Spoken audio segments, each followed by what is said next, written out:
ચલો એવરીવન, આજે પાછો એક મસ્ત દાખલો ગણી નાખીએ. ઉદાહરણ નંબર 27. પંડિત અને પંડ્યા બે જેમ એકના પ્રમાણમાં નફો નુકસાન વેચી લેતા એક પેઢીના ભાગીદારો છે. 31/3/16 તેમની પેઢીનું પાકું સરળ તમને નીચે મુજબ આપ્યું છે.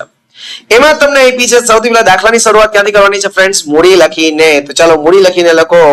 મૂડી ખાતે જમા બાજુ લખીએ એવરીવન. લખો પહેલું બાકી આગળ લાવ્યા. ચલો કેટલા છે? 1,30,000 અને 1,20,000. 1,30,000 અને 1,20,000 આટલું થયું. એના પછી સામે રોકડની આપણી બાકી કેટલી છે ગાઈસ? 80,000. તો રોકડ અને બેંક ખાતે ઉધાર બાજુ લખો બાકી આગળ લાવ્યા.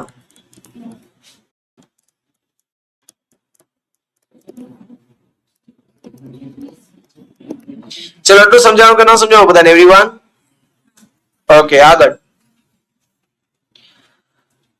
તારીખ 1/4/2016 તેઓએ પટેલને નવા ભાગીદાર તરીકે નીચેની શરતોએ દાખલ કર્યો છે. નવું નફા નુકસાનનું પ્રમાણ 3/5/1 છે. ચલો જૂનું પ્રમાણ છે અને નવું પ્રમાણ છે એટલે આપણે બીજું પ્રવેશનો દાખલો કરીએ તો વર્કિંગ નોટ નંબર 1 કઈ હશે? ત્યાગનું પ્રમાણ. લખો વર્કિંગ નોટ નંબર 1 ત્યાગનું પ્રમાણ.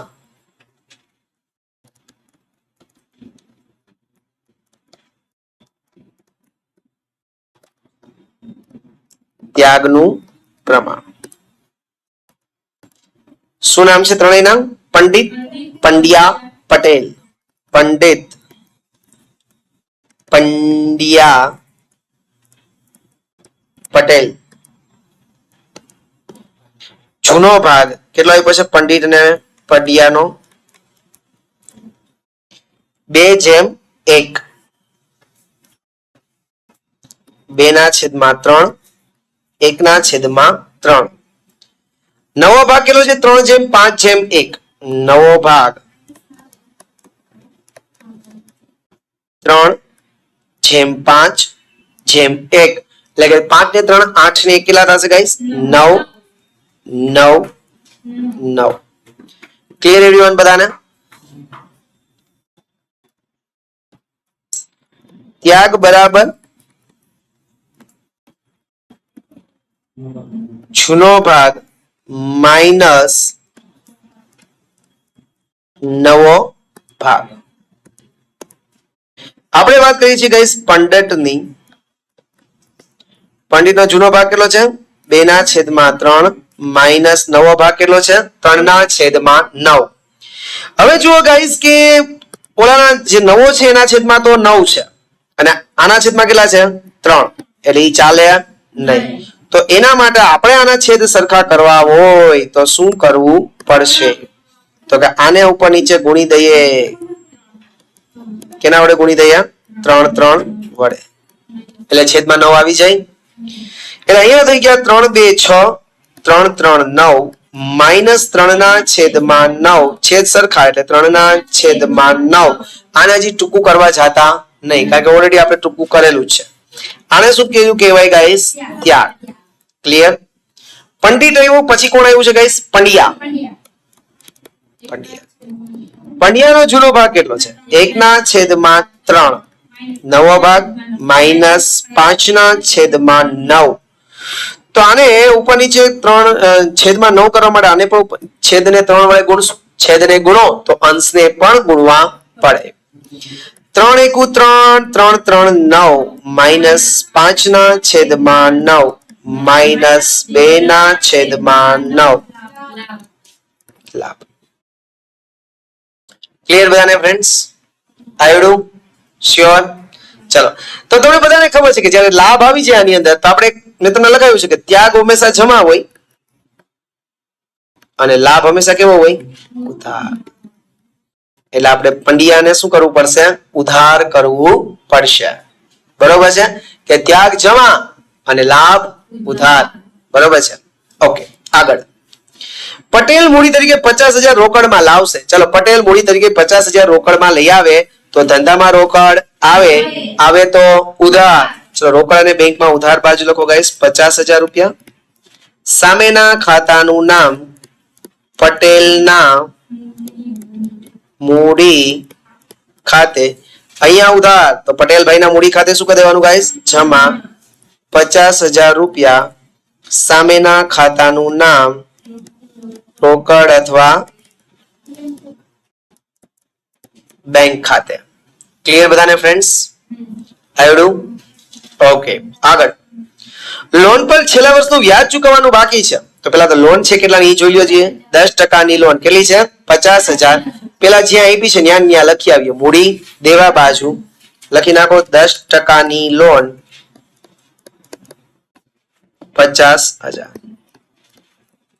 હવે છેલ્લા વર્ષનું વ્યાજ ચૂકવવાનું બાકી છે એનો મતલબ કે 50,000 ની લોન અને એના 10% કરો એટલે કેટલા રૂપિયા થાય ગાઈસ 5,000 જો વ્યાજ ચૂકવવાનું બાકી હોય તો વ્યાજ આપણા ધંધાનું દેવું કહેવાય એટલે પહેલી અસર લખાઈ પાકા અસર હોય આમાં મૂડી દેવા બાજુ ચૂકવવા બાકી લોનનું વ્યાજ 5,000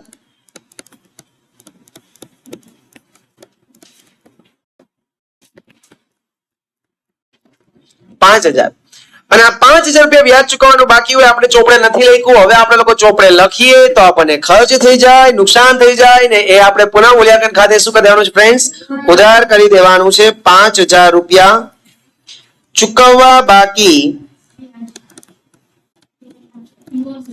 વ્યાજ ખાતે whatever ચૂકવવા બાકી વ્યાજ ખાતે ઓકે માય ડિયર ફ્રેન્ડ્સ સમજાણું બધાને એવરીવન આગળ પંડ્યાના અંગત ખર્ચના ચૂકવેલ 8,000 આ લોકોએ ક્યાં ઉધાર કરી દીધા નફા નુકસાનમાં હવે તો યાર અંગત ખર્ચ છે ઉપાડ કહેવાય તો મૂડી ખાતે ઉધાર થવો જોઈએ એટલે બધાને ક્યાં ઉધાર કર્યો નફા નુકસાનમાં તો હવે એને નફા નુકસાનમાં પાછા શું કરી દેવા પડે જમા આપણી પાસે નફા નુકસાન તો છે નહીં તો પણ એનો એક ભાગ છે શું પુનઃ મૂલ્યાંકન ત્યાં જમા કરી દેવાનું સામેના ખાતાનું નામ પંડ્યાના મૂડી ખાતે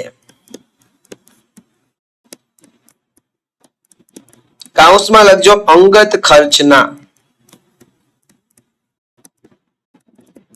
અહીંયા જમા તો પંડ્યાજીના મૂડી ખાતે ઉધાર 8,000 રૂપિયા પુનઃ મૂલ્યાંકન ખાતે આવડું બધાને ફ્રેન્ડ્સ પુનઃ મૂલ્યાંકન ખાતે 8,000 રૂપિયા એવા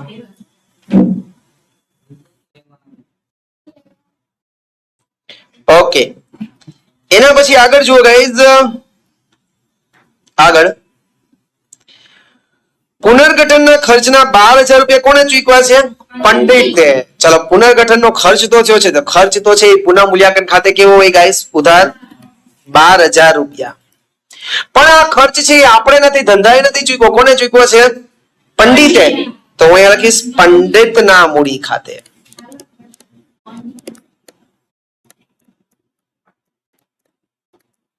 કાઉન્સમાં ખર્ચ થયું અહીંયા ઉધાર થાય છે ગાઈસ તો એના મૂડી ખાતે શું કરી દેવું પડશે જમા 12,000 રૂપિયા પંડ્યાના પંડિત સોરી 12,000 પુનઃ મૂલ્યાંકન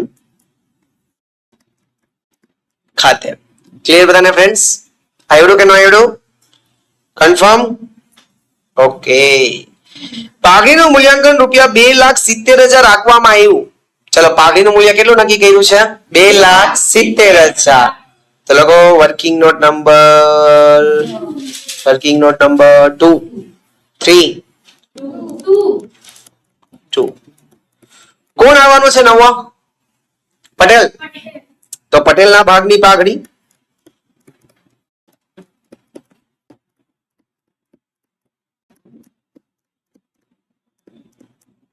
પટેલના ભાગની પાઘડી ચલો પટેલના ભાગની પાઘડી કેટલી થશે જોઈએ પાઘડીનું મૂલ્ય કેટલું નક્કી કર્યું 2,70,000 એને ગુણ્યા પટેલનો ભાગ કેટલો છે પાઘડીમાં 1/9 2,70,000 ગુણ્યા 1/9 30,000 રૂપિયા આટલું થયું હવે બીજું આ રોકડમાં લઈ આવે છે કે નહીં કઈ કીધું નથી એનો મતલબ કે નોટ લઈ આવતો હોય બરાબર છે આ રૂપિયા રોકડમાં લઈ આવતો નથી તો 30,000 રૂપિયા ક્યાંથી લેશું મૂડી ખાતામાંથી લેવા. 2 મિનિટ ગાઈસ, ઇમરજન્સી એક મારો કોલ છે. સો ચલો હવે જોઈએ એવરીવન, પાછું back to our work. Okay, ચાલો છે. હવે જો એના મૂડીમાંથી લેશું, તેની મૂડીને શું કરી દેવાનું આપણે? ઉધાર કરશું. બીજું હજી એક ભઈલો એવો હતો, કોણ? કે જેનો લાભ થયો હતો. કોણ હતો? પંડ્યા. સમજો, પેલા લખતા નહીં તમે ભાઈ. તો પંડ્યાને મૂડીમાંથી લેવા પડશે ને. તો વર્કિંગ નોટ નંબર 3, કારણ કે લાભ થયો ને, લાભને શું કરવું પડે? ઉધાર. તો પંડ્યાના ભાગની પાઘડી, એટલે પંડ્યાએ ભાગ આપવો પડશે ભાઈ. જેમ ઓલો પટેલ નવો આવે છે, લાભ લે છે, તો એ બિચારો ભાગ આપે છે. તો આ લાભ લઈ લે છે, પોતાનો નફો વધારી લે છે પેલા કરતા. તો પંડ્યાના ભાગની પાઘડી, પાઘડીનું મૂલ્ય કેટલું છે? 2,70,000. એને ગુણ્યા કેટલો લાભ લે છે જુઓ તો, 2/9. માઇનસ નો કહેવાય, એને લાભ માઇનસ છે એટલે જ લાભ થયો. એટલે 2/9 જ 60,000. એટલે પંડ્યામાંથી આપણે કેટલા લેવા પડશે? 60,000. પંડ્યાના મૂડી ખાતે ઉધાર. આ બધા રૂપિયા કોને દઈ દેવાના છે? ત્યાગ કરતો હોય ને. ત્યાગ અહીંયા કોણ કરે છે? પંડિત. પંડિત ચાલ્યા જાય છે, ત્યાગ કરે છે પંડિત. એટલે બધા રૂપિયા કોને દીધા પડશે? પંડિત. પણ એક મસ્તની વાત કહું ગાઈસ, છેલ્લો જે હવાલો છે 7મો, એમ કે છે કે પટેલની મૂડીને પાયા તરીકે રાખી પંડિત અને પંડ્યાની મૂડી નવી પેઢીમાં નવા નફા નુકસાનમાં પ્રમાણમાં રાખવીને જરૂરી હવાલા ક્યાં દેવા? ચાલુ ખાતે. માનો કે પટેલની મૂડીને પાયા તરીકે રાખો. હવે માનો કે પટેલના ભાગના રૂપિયા કેટલા થાય છે? 30,000. આ નવો ભાગ છે પટેલ, એના ભાગના થાય છે 30,000. જો એ રૂપિયા એની મૂડીમાંથી ઉધાર કરતો, એટલે કે મૂડીમાંથી 30,000 કાઢી લઉં, તો આ જે વાક્ય છે એની મૂડીને પાયા તરીકે રાખવું, એટલે એની મૂડી કેટલી હતી પટેલની? 50,000. પટેલ 50,000 લઈ આવ્યો હતો, ટૂંકમાં એની મૂડીને પાયા તરીકે રાખવી, બાકીના બે ભાગીદારો મૂડી રાખશે. હવે જો હું 50,000 ની મૂડી લઈ આવ્યો તો એમાંથી 30,000 ને માઇનસ કરી દઉં, તો એની મૂડી ઘટીને કેટલી થઈ જાય? 20,000. તો આ જે વાક્ય છે મૂડીને પાયા તરીકે રાખવું, એ અહીંયા સાર્થક થાય નહીં, કારણ કે એની મૂડી તરીકે કેટલા લઈ આવ્યો તો? 50,000. તો આ 50,000 મૂડીને રાખવું હોય તો તમારે લોકોએ આ 30,000 રૂપિયાની મૂડીમાંથી નથી લેવાના, એ 30,000 રૂપિયાના ક્યાંથી લઈ લેવાના? ચાલુ ખાતામાંથી લેવાના. ક્યાં લેવાના? ચાલુ ખાતામાંથી. ઓકે, આ એક જ વ્યક્તિના. તો આપણે લખશું પટેલના ચાલુ ખાતે ઉધાર. પટેલના મૂડી નહીં, હું લખવાના ત્યાં? પટેલના ચાલુ ખાતે ઉધાર. કેટલા? 30,000. પછી કોને ઉધાર કરવાનો હતો? હજી પંડ્યા. એને કઈ વાંધો નથી, એના તો મૂડીમાંથી લઈ શકાય. આ તો ઓલું ખાલી ઓલાનું મૂડી તરીકે પાયા તરીકે રાખવાની હતી, એટલા માટે. પંડ્યાના મૂડી ખાતે ઉધાર. કેટલા? 60,000. ને આ બધા રૂપિયા કોને દી દેવાના? તે પંડિતના મૂડી ખાતે જમા 90,000. એ ખાલી એટલું જ યાદ રાખવાનું છે કે જે છેલ્લો વાલો છે પાયા તરીકે રાખવાનો હોય, ત્યારે અહીંયા જે રૂપિયા નવા ભાગીદાર પાસેથી લેવાનો હોય એના મૂડીમાંથી નહીં, ક્યાં લઈ લેવાના? ચાલુ ખાતામાંથી. હવે જો આની ખતવણી કરું છું, that is very very important everyone. કઈ રીતના થાય છે સમજો. પટેલના ચાલુ ખાતે ઉધાર 30,000. ચાલુ ખાતે ઉધાર, તો ચાલુ ખાતું તો આપણે બનાવ્યું જ નથી, તો એની ડાયરેક્ટ એન્ટ્રી ક્યાંથી દેવાની? પાકા સરવૈયામાં. અને ઉધાર બાજુ એટલે કે મિલકત લેણા બાજુ અહીંયા લખજો ગાઈસ, પટેલનું ચાલુ ખાતું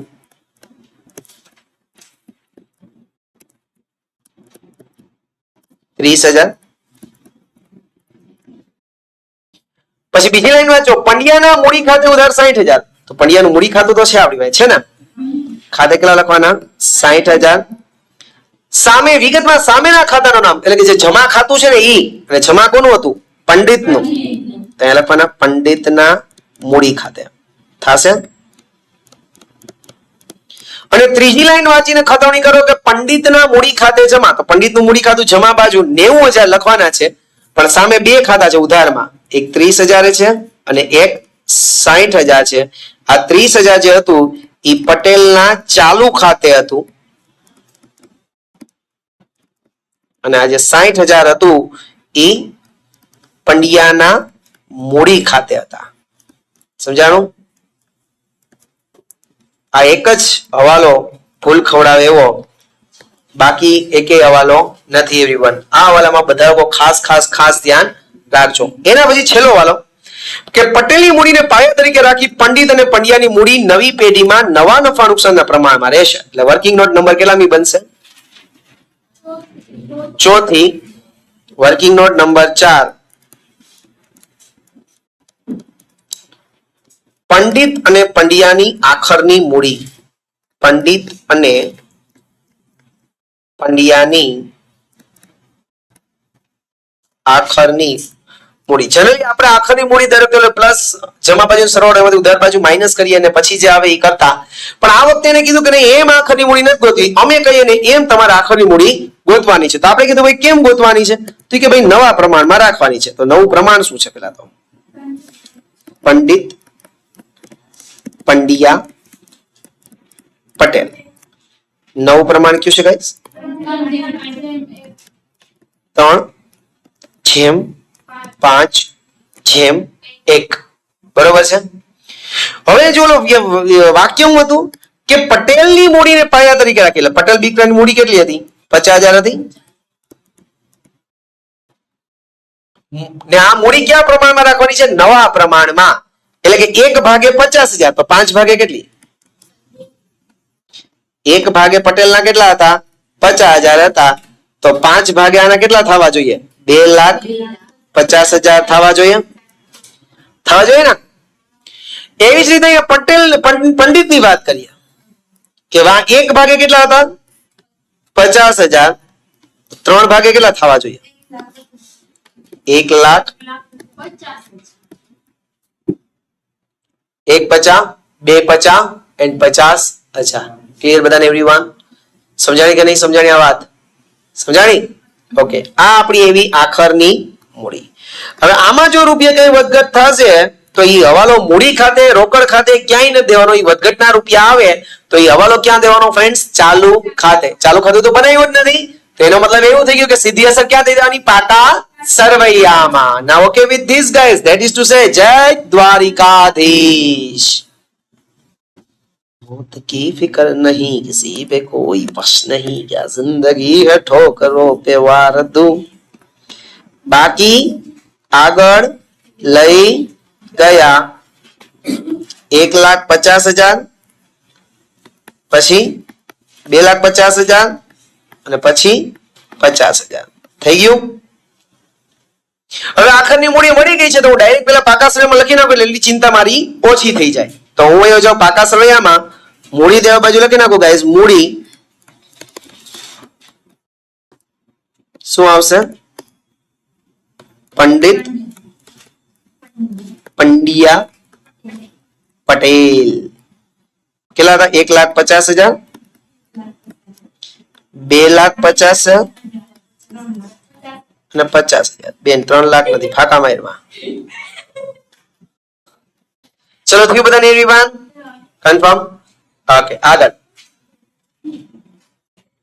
ચલો હવે હવાલા થઈ ગયા અને અહીંયા જે રૂપિયા ઘટશે એ હવાલો ક્યાં દેશું આપણે? ચાલુ ખાતે. આગળ હાલો મૂડી લખાઈ ગઈ. મૂડી અનામત 21,000 છે. કોને દઈ દેવાનું? જૂના ભાગીદારોને. કયા પ્રમાણમાં? 2:1 માં આપી દો. ચાલો જૂના ભાગીદારોના મૂડી ખાતે જમા બાજુ લખો. મૂડી અનામત 2:1 માં વેચો. કેટલું થયું? 14,000.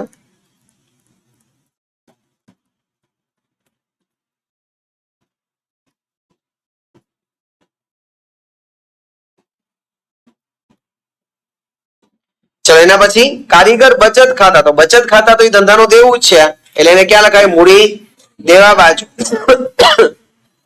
કારીગર બચત ખાતા કેટલા રૂપિયા છે? 10,000. એના પછી કારીગર નફા ભાગ ભંડોળ. તો જ્યાં છે ત્યાં જ લખું. કારીગર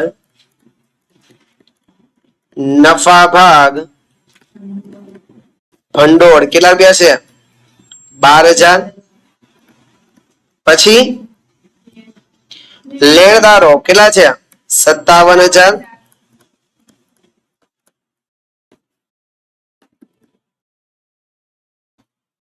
ક્લિયર?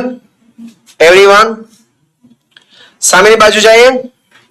જૂની પાઘડી 30,000 કોને ભોગવશે? જૂના ભાગીદારોના મૂડી ખાતે ઉધાર બાજુ લખો પાઘડી ખાતે જૂનું પ્રમાણ છે 2:1 એટલે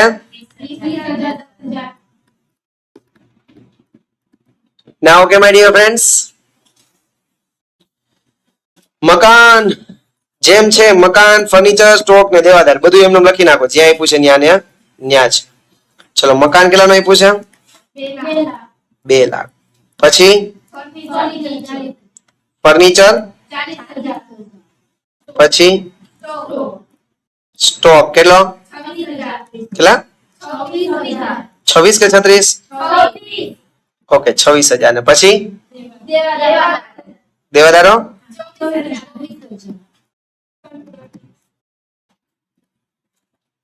આવડું બધાને everyone confirm easy easy easy easy. ચલો હવે મહત્વનું છે બંધ કરવું. ચલો કોનો ટોટલ વધારે છે? ઉધાર બાજુનો. એટલે અહીંયા લખવું આપણે 17,000 એ 17,000 અહીંયા 8,000 કે કેટલા બચ્યા? 9,000. આને શું કહેવાનું? ખોટ. એમાં શું નામ છે ત્રણેય ભાગીદારના? પંડિત સોરી બે નામ પંડિત પંડિયા. કયું પ્રમાણમાં? જૂનું પ્રમાણ 2:1 એટલે 6,000 3,000 થયું. ત્યાં જમા તો મૂડી ખાતે શું કરવાનું ગાઈસ? ઉધાર લખો પુનઃ મૂલ્યાંકન ખાતે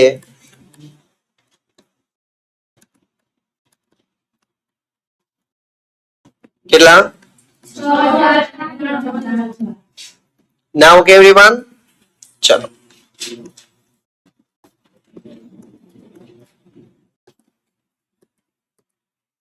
ચલો આગળ ટોટલ કરો. હવે જો હવે તમારે નક્કી કરવાનું જો આખરની મૂડી આવી ગઈ છે એટલે આના 1,50,000 પ્લસ 20 પ્લસ 6 1,76 અને આના આઈ થિંક વધારે છે પંડિતના જમા બાજુના. કેટલા થાય છે જમા બાજુના? 2,46,000. જમા બાજુનો ટોટલ આવે છે 2,46,000.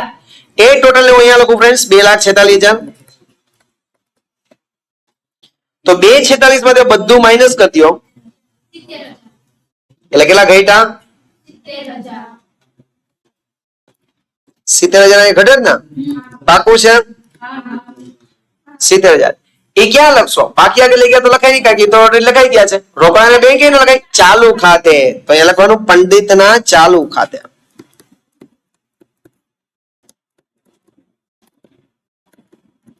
એની જ સાઈડ આપણે લખી નાખીએ પાકા શ્રેણીમાં. ક્યાં લખશું? મૂડી દેવા બાજુ પંડિતનું ચાલુ ખાતું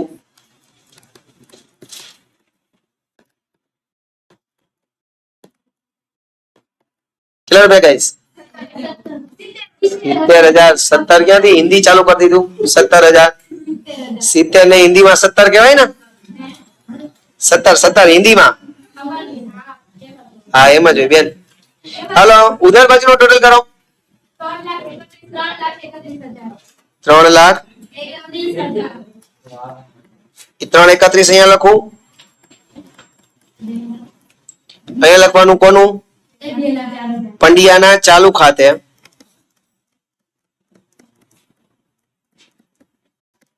કેટલા રૂપિયા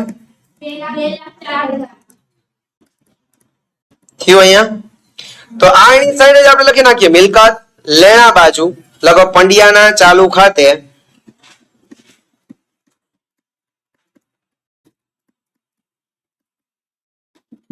₹2,04,000. 50 ક્યાંથી? 2,4 લખ્યા તો 2,4 જ હોય ને? ઓલામાં કઈ ડિફરન્સ જ નહીં આવે. એ તો એમને 50 આ 50,000 આ 50,000 એમને એમાં કોઈ ચેન્જીસ છે નહીં. ક્લિયર? હવે બંધ કરીએ રોકડ અને બેંક ખાતું. હાલો 1,30,000 અહીંયા લખીએ પાછું 1,30,000 અહીંયા બાકી આગળ લઈ ગયા 1,30,000 ચલો રોકડ અને બેંક મિલકત લઈને આ બાજુ લખીએ ગાઈસ. રોકડ અથવા બેંક 1,30,000. હવે કરો ટોટલ.